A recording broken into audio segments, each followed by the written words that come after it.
Salomão havia terminado de construir um templo e a Bíblia diz que a glória de Deus invadiu aquele lugar e encheu o templo de seu poder.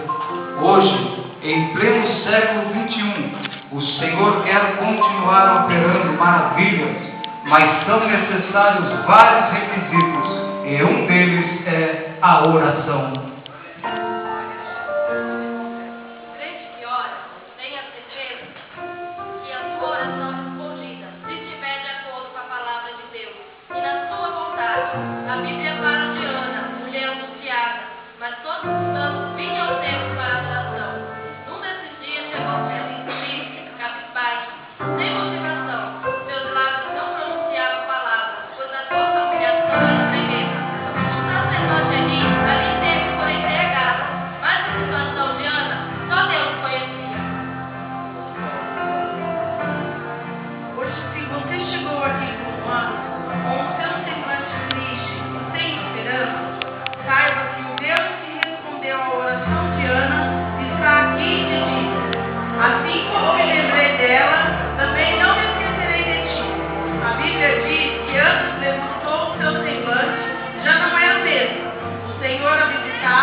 Os céus se abriram e a glória de Deus desce.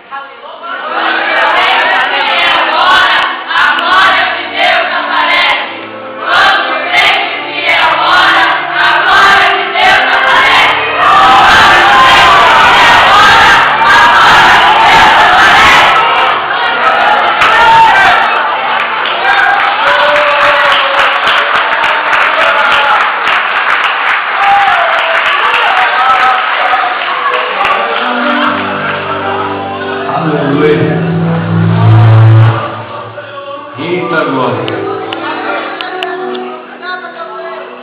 Tem crente fiel aqui nessa noite? Deixa eu perguntar, antes das irmãs começar a cantar, vocês acreditam? Eita glória! Olha só o que eu vou dizer. Vocês acreditam que a glória de Deus pode descer nesse lugar hoje? Eita Jesus! Aleluia! Glória a Deus. Aleluia. Louvado seja o nome do Senhor. Você pode, os irmãos também podem fazer isso. Olhar para quem está do seu lado. Cada um faz isso. Olha para, bem no olho dele. Bem no olho, isso. Uma de frente para a outra. Olha bem no olho. Diga para ela assim: hoje vai ser diferente. E eu estou disposto a fazer a diferença hoje. Você pode cantar agora.